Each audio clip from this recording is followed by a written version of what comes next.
निगम कल्पतरोर्गलितं फलम् सुखमुखादमृत द्रवसंयुतम् पिबत भागवतं रसमालयम् मुहुरहो रसिका भुवि भावुकाः।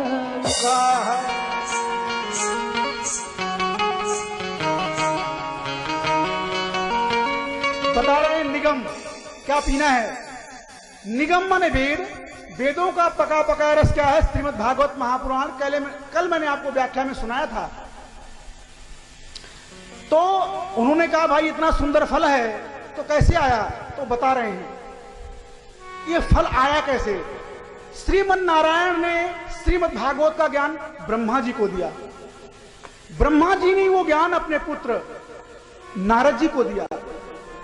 नारद जी ने ये ज्ञान वेदव्यास जी को दिया और वेदव्यास जी ने ये ज्ञान अपने पुत्र श्री सुखदेव महामुनि को दिया। तो क्या कह रहे हैं? निगम कल्पतरोर गलितम फलम। ये कोई ऐसा फल नहीं है। क्या फल है?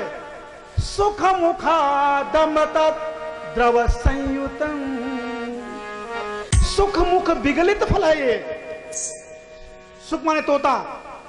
माताएं पहले बोलती थी जिस फल में तोता टोंट मार दे समझ लेना वो फल मीठा है। तो अब ये भागवत महापुराण तो विगलित फल था ही, लेकिन ये मीठा क्यों हो गया? क्योंकि हमारे सुखदेव महामुनि इसमें अपनी टोंट मार दी।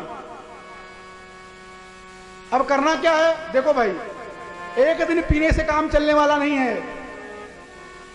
पिबत भागवतम रसमालयम मोक्ष पर्यंतम पिबंतम आलयम। एक बार सुनने से फिर आप बोलेंगे हमें मुक्ति क्यों नहीं मिलती? तो तथा मन्नम कृतम,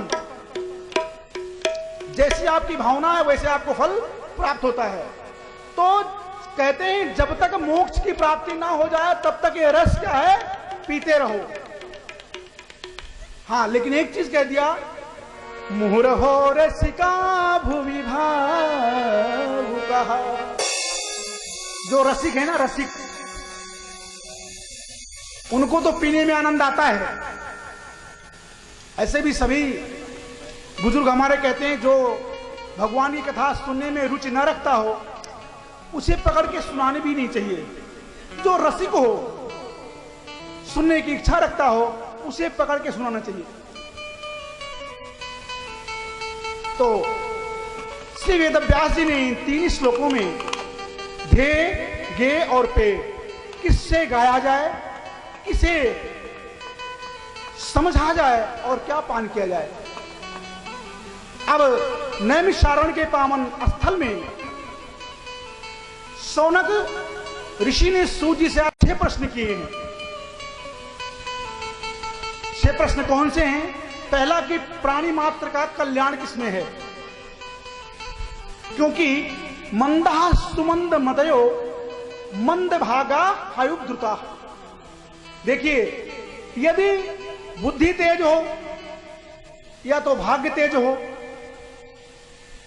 तो बुद्धि अगर मंद भी है और भाग्य तेज है तब भी काम चल सकता है। भाग्य तेज हो, बुद्धि मंद हो, तब भी काम चल सकता है। आपने देखा होगा किसी की बुद्धि में तो बज रहे हैं 12, लेकिन भाग्य इतना तेज है कि वो चंबल के बगीचों से और जाके संसद भवन तक पहुंच गई। चंबल के बीघड़ बाग से बुद्धि तो मंद थी और भाग्य इतनी तेज थी कि चंबल के घाटी से निकलकर संसद भवन तक देवी जी पहुंच गई। तो मंदा सुमंद मतयो मंद भागा हयुद्रुतः। कह रहे हैं दोनों में कुछ तो ठीक हो महाराज। तो मानव जीवन का कल्याण किसमें है? कृपा करके मुझे बताइए। पहला प्रश्न। दूसरा, शास्त्र बहुत हैं। अरे 18 वेद हैं, 6 शास्त्र हैं। इतने शास्त्र हैं, इस कलयुगी प्राणी के पास इन शास्त्रों को पढ़ने का समय कहां है? तो क्या हमें शास्त्रों का सार बतलाइए। जो सार हो। तीसरा प्रश्न कर दिया, भगवान को धरती पर अवतार लेने की आवश्यकता क्यों पड़ती है? क्योंकि भृगुट विलास सृष्टि लय होई, भृगुट विलास सृष्टि लय होई, भृगुट विलास सृष्टि लय होई। कह रहे हैं कि जो परमात्मा अपने नेत्रों के द्वारा वहां से खोल दे तो संसार का प्रलय हो जाता है, उस परमात्मा को राक्षसों को मारने की क्या आवश्यकता है? वो यहां क्यों आता है? अरे जो दुष्ट राक्षस हैं उनको तो भृगुटी विलास, जो संसार को एक सेकंड में तब विनाश कर सकता है, वो परमात्मा ये रावण को, कंस को मारने यहां क्यों आता है? कृपा करके मुझे बताइए। तीसरा प्रश्न। चौथा, भगवान के कितने अवतार हुए हैं शास्त्र सम्मत?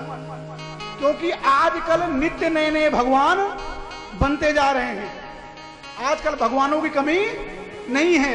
इसलिए हे प्रभु, इस कलयुग में नित्य प्रति भगवानों से बचने के लिए शास्त्र सम्मत भगवान के कितने अवतार हुए हैं? पांचवा प्रश्न, मानव जीवन का परम लक्ष्य क्या है?